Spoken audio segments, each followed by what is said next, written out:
এখন একজন যুবক দাঁড়াবেন, ভয় নাই, আমি প্রশ্ন করব, আপনি জাস্ট উত্তর দিতে পারলে আপনার জন্য পুরস্কার। কে আছো? বাঘের বাচ্চা, দাঁড়িয়ে যাও। ওই যে আগে দাঁড়াইছো, দৌড় দিয়ে আসো, সামনে আগো, সামনে আগো। হাজিপাড়ার দেখি আজকে who will be the win, let's see. আসো, কেমন লাভ দিয়ে আসো এবার দিয়ে, সেলিব্রিটি হয়ে যাবার সমস্যা নাই। মাশাআল্লাহ, বড় ভাই আমার, এদিকে আসেন। আচ্ছা ওই পাশে থাকেন, আপনি ওই পাশে থাকেন। মিডিয়া ভাই এখানে আছে তো? কোনো হ্যান্ড মাইক আছে? হ্যান্ড মাইক দেন তো হুজুর, একটু দেন তো। ওখানে দিয়ে দাও, ওখানে দেন। জি জি জি, ঠিক আছে। এই তো আমার চশমাওয়ালা ভাই দেখছি, আমি চশমা পড়া, সেও চশমা পড়া। চশমা আমাদের ব্রেন একটু বেশি হয় মনে হয়, তাই না? আচ্ছা যাই হোক, প্রিয় ভাই, ভয়ের কোনো কারণ নাই। পাবনার আটঘরিয়ার হাজিপাড়ার ভাইরা আপনার সঙ্গে আছে, আমিও আছি। আছি না নাই? আমরা আছি তো ইনশাআল্লাহ। মুরব্বীরা আপনার সঙ্গে আছে, কোনো টেনশনে পড়া। আমি জাস্ট প্রশ্ন করবো, you have to just answer me, okay? আজকে আমরা একজন সাহাবীকে নিয়ে পুরো ওয়াজ করেছি। সে সাহাবীর নামটা কি বলেন? মাশাআল্লাহ। আচ্ছা বলেন তো, উনি how he became A Muslim, that means উনি মুসলমান যে হয়েছেন তিনটা ধাক্কায় হয়েছেন। মাশাআল্লাহ, ধাক্কা, গুড, ভেরি গুড। মারহাবা বললেন না? মাশাআল্লাহ, অলরেডি আপনি প্রথম প্রশ্নে পাস। আচ্ছা বলেন তো, ওমর ফারুক ইসলাম ধর্ম গ্রহণ করার সঙ্গে সঙ্গে একটা কাজ করেছিলেন, সেটা কি ছিল বলেন তো? ইসলাম ধর্ম গ্রহণ করার সঙ্গে সঙ্গে হযরত ওমর রাদিয়াল্লাহু তাআলা নবীদের কাছে পারমিশন চাইছিল যে আমরা কেন প্রকাশ্যে ইসলামের দাওয়াত ছড়াবো না।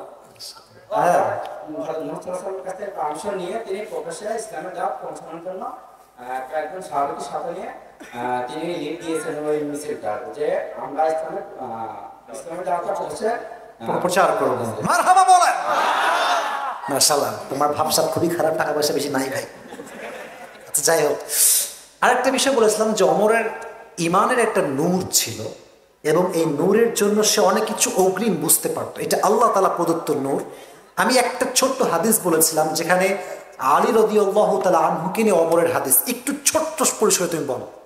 একদিন হযরত আলী রাদিয়াল্লাহু তাআলা গিয়েছিলেন, তিনি স্বপ্নের মধ্যে দেখতে পেলেন যে তিনি স্বপ্নের মধ্যে হযরত ওমর মুহাম্মদ সাল্লাল্লাহু আলাইহি ওয়াসাল্লামের সাথে স্বপ্ন দেখলেন যে একটা খেজুর তিনি খাচ্ছেন বই থেকে নিয়ে। মসজিদে নামাজের পরে একজন বৃদ্ধ খেজুর ব্যাগ নিয়ে আসলেন।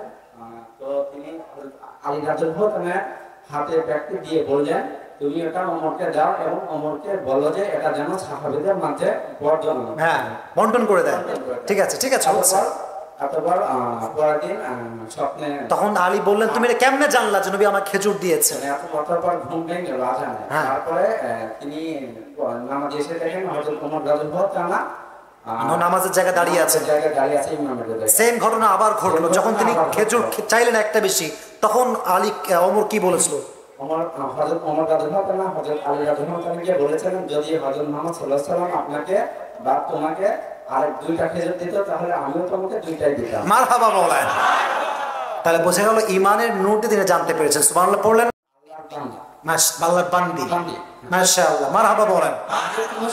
আচ্ছা, এজন্য তাকওয়া দেখেই তিনি দেখে তার ছেলের সঙ্গে তার বিবাহ ঠিক করেন নাই, শুধুমাত্র তাকওয়া দেখে। মারহাবা বলেন আপনারা। আচ্ছা, তাকওয়ার ক্ষেত্রে সর্বশেষ হাদিস বলেছিলাম যে ওমর একবার খুতবা দিচ্ছিলেন, তার জুব্বা ছিল লম্বা। তো উনি জুব্বা লম্বা কেন পরেছিলেন? আমরা জানতে পারলাম যে হযরত ওমর রাদিয়াল্লাহু তাআলা ছিলেন, শুধু জানতে পারলাম, আগেও জানতাম যে হযরত ওমর রাদিয়াল্লাহু তাআলা ছিলেন ওই জামানার খলিফা, অর্থাৎ প্রধান, ওই জামানার প্রধান। যেহেতু তিনি প্রধান হিসেবে ছোট জুব্বা পরলে মানায় না, ছোট জুব্বা মানায় না। আর তার মানে তার স্বাভাবিক আকৃতি মানে লম্বা ছিলেন একটু বেশি, সুতরাং যে জুব্বাটা তাকে রাষ্ট্রীয় পোশাক থেকে দেওয়া হয়েছিল সেটা তার সাথে সে পারবে। মারহাবা বলেন, মারহাবা। সে যে পারবে আমি বুঝে গেছি। তাহলে সেই জন্য তিনি তার সন্তানের জামাটা তালি দিয়ে পড়েছেন, শুধুমাত্র এই জন্য। তার সন্তানের কাছ থেকে রাতে তিনি বলেছিলেন যে জামাটা তালি দিয়ে নিয়ে আসো। আমি তোমার বাবা, কালকে আমি যখন জুম্মার খুতবা দিতে যাব, তখন আমি যদি শর্ট জামা পরে যাই, এটা আমার মান সম্মান নষ্ট হবে, খারাপ হবে। ঠিক আছে, তাই তিনি তাকওয়ার জন্য রাষ্ট্র থেকে জামা না নিয়ে নিজেই সন্তানের জামা সেলাই করে পড়েছে। সুবহানাল্লাহ পড়লেন না? তুমি তো অলরেডি পাস হয়ে গেছো। লাস্ট প্রশ্ন, এটা তো এমনি পারবা। সর্বশেষ ওমর যখন মারা যাবে, উনি কিসের কথা বলেছিলেন? সর্বশেষ হযরত ওমর রাদিয়াল্লাহু তাআলাকে যখন ওই স্ট্যাবিং করা হয় কাফেররা হত্যা করার জন্য, তার জ্ঞান হারিয়ে যায়, আর যখন জ্ঞান ফেরে তখন হযরত ওমর ফারুক রাদিয়াল্লাহু তাআলা প্রথম বলেছিলেন, আমি কি একটা নামাজের লিড দিচ্ছিলাম, ওই নামাজটা কি শেষ হয়েছে কিনা, এই প্রশ্নটা করেছিলেন। মাশাআল্লাহ বলেন আপনারা। আচ্ছা আসো, কোন পাশে? এই পাশে জায়গা আছে? জি একটু নিয়ে আসেন, নিয়ে আসেন, আসেন আসেন আসেন, আসো আসো আসো। না খুব ভালো পেরেছে, অনেক ভালো মাশাআল্লাহ। আর অনেকে আপনার পারবেন আমি জানি, বাট যে আগে দাঁড়ায় তার হক অধিকার একটু বেশি হয়, ঠিক আছে না যুবক ভাইয়েরা? সে সবার আগে লাভটি দাঁড়িয়েছে। চলে আসো ভাই, খুবই গরিব মানুষ ভাই, যা আছে তাই দেওয়াটা হচ্ছে আর কি। আচ্ছা ঠিক আছে, ওকে চলবে, সমস্যা নেই।